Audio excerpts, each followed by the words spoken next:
Yes, Streets of Rage. While often the sequel is talked about more than this title, I'm actually having fun talking about the first entries in these beat-em-up games because some might be memorable, some might not be, but come on, man. This is Streets of Rage. We gotta talk about it. I remember first playing this at a buddy's house on the Genesis back in the day. I never owned one of my own until about 1997-98, I want to say. So the two-player co-op aspect of this game had me hooked, because I had played other co-op games at the time. But this one was pretty damn special. The music, the sprite work. I felt that it was kind of a step up from another beat-em-up that I had played before, and it had released 2 years prior to this game. And that game was Golden Axe. And also, in my opinion, this game also looked better than Capcom's Final Fight. And you know how much I love my Capcom titles, so saying that is like having a gun pointed to my head. I really do love Final Fight, but something about Streets of Rage, it just gave off the perfect 80s, 90s action movie vibe about cops, taking it into their own hands and trying to get rid of the streets of some bad dudes. And, okay, that's the story to Streets of Rage right there. I mean, I don't know, maybe it's just me, but this game really resonated with me as a kid, and honestly still does to this day. Characters have a multitude of techniques to get the jobs done, with kicks, punches, throws, suplex, and a special back attack. There's also a special attack as well in the form of a screen-clearing napalm strike. These heroes might be ex-cops, but, well, they still will call in for backup, and they will show up at any time to help clear the area.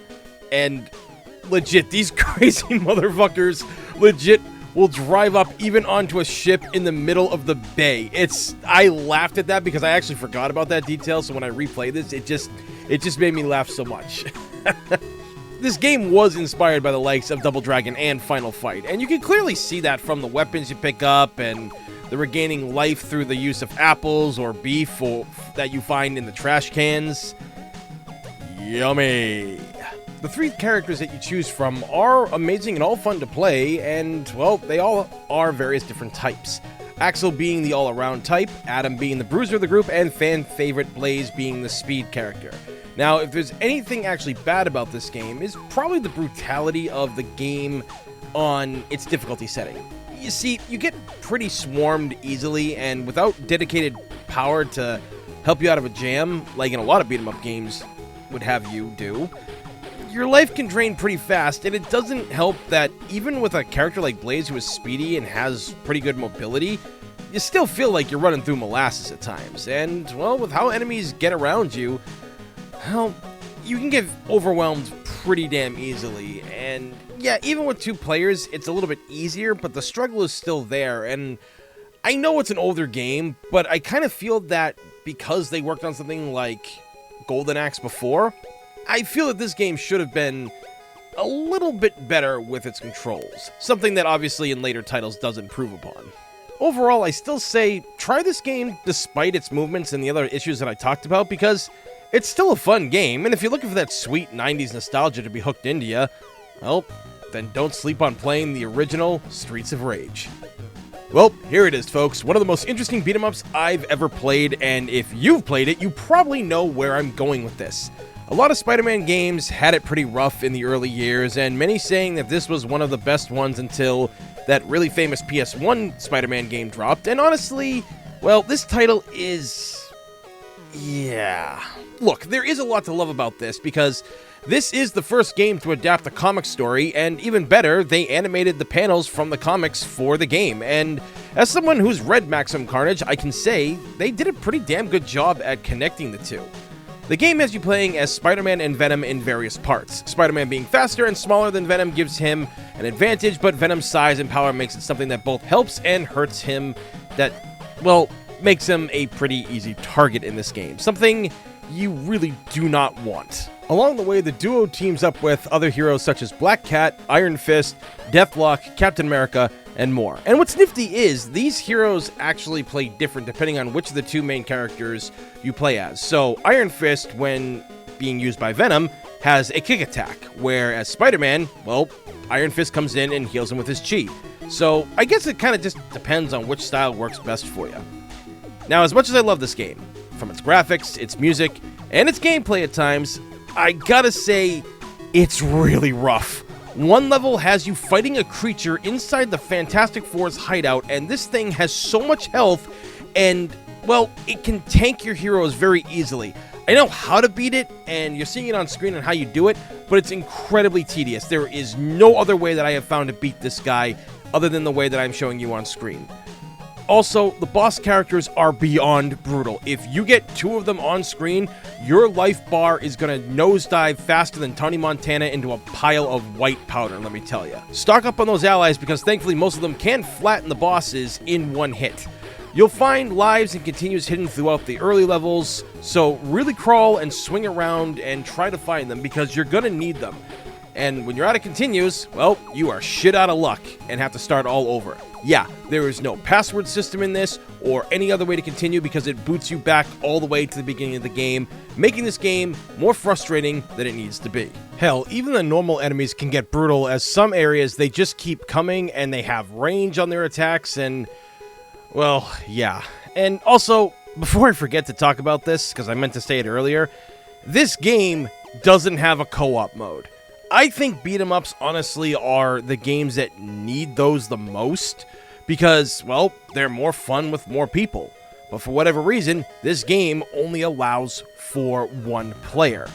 And I think that's one of the things that hurts this game the most because the sequel game, or semi-sequel game, I guess, Separation Anxiety, allows you to have 2 players. The game's not anywhere close to what this game is in terms of, well, fun, I guess, but I don't know, guys. This game, it's rough in a lot of ways. I mean, my spidey sense is telling me that should you be playing this? No. But I think there is some charm here. So, spin your webs, true believers, and swing into this title if you're a beat-em-up fan, and let me know what you think down in the comments below about this title. Okay, now this takes me back to my very early childhood, as Double Dragon was a game that me and my cousins played a lot of, and coming back and playing this now as a 37-year-old man, holy shit, what the fuck were they on when they ported this from the arcade? Yeah, okay, might be overacting a bit much, but this game is stripped from a lot of what made the arcade game great.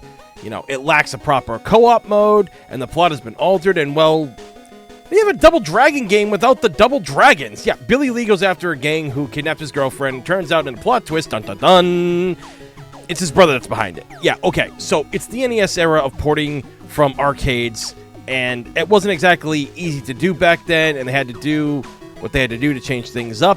Sure, you could go and have 2 enemies on screen at once, and weapons you pick up would go away as soon as the screen transitioned or you defeated the enemies, and you could move to another... God, man. God, this is... This game is frustrating because one of the things is, if you lose all your lives, there's no continue option. There's none. There's no way. You go back to the beginning of the game, and you move like a snail. And... God, why do people like this game again? Seriously? Look, to be fair, I did grow up playing this game a lot, and despite its setbacks, Double Dragon is a fun title at times. There's essentially a leveling up process in the game where you will unlock new moves by defeating enemies, which will help you, because all the enemies in the game are out for blood. Your blood! So, yeah. Prepare to grind and practice this game a lot. You know, I always felt when playing this game that it kind of reminded me of the Game Boy era and music and graphics, honestly, with this. Like, don't get me wrong, I still like how it looks on the NES, but, I don't know, it just seemed interesting. But, I mean, if you want to play the actual Double Dragon version of this on the Game Boy, yeah, I would not do that. It's not that great. Maybe just stick with this version. But, honestly, I do like how some of the levels are structured and they look in this era, you know, of gaming, and I think it's actually kind of cool for that part, because I always try to find the good within the bad of these kind of things, but, whew, man, with this one, it ain't easy. Look, overall, this entry of Double Dragon can kind of be forgotten, I feel. I know I've stated that we gotta play the originals to see the building blocks of a franchise, but, you know, the foundation for this game is weak and crumbling. Look, I have fun with it, but I don't see many others who enjoy beat-em-ups that are newer fans coming back and actually enjoying this. So, yeah, check it out if you want to, but the later entries are a much better time than this one probably ever will be. Well, cowabunga it is then. That's right, I finally get to talk about one of the most legendary beat-em-ups ever of all time. TMNT in Time for decades has been the definitive beat-em-up. People know this game. You saw this game in arcades, 7-Elevens, Walmarts. It was peak TMNT gaming experience, and during this era of Turtle Mania, it solidified the series in game form completely. Look, there's really nothing I can say about this game that's bad, because, well, come on, man, it's TMNT in Time. This game and I go ways back, with me and my cousins playing it all the time at Christmas Eve and other family get-togethers, and then me and my best friend cracking hardcore at it even as we got older. Playing this on the hardest difficulty possible, mind you, which it doesn't seem like it's that big of a deal, but when you had games like that back then, you had that challenge for hard mode, yeah, you had to do it. If you wanted to make the perfect pizza, then TMNT has it all. The right amount of cheese, sauce, meats, and veggies. That's what TMNT in Time truly is. The music is beyond legendary. Every level fits the theme, from the high seas adventures to the futuristic world you visit towards the end of the game. It's just absolutely incredible. And the sprite work, and bringing that 80s TMNT charm to life with the Super Nintendo graphics, it's absolutely stunning. And not even just the enemies and the characters themselves, but the background designs. I mean, seriously, look at it. This is why this game has gone on to be so legendary, and why it's one of, in my opinion, the best sprite-based games that is out there. It still looks fantastic to this day. Even from the first level alone, looking out into New York City at 3 a.m., that is just absolutely fantastic. The way that the prehistoric level is done in this as well. The space station you eventually visit too.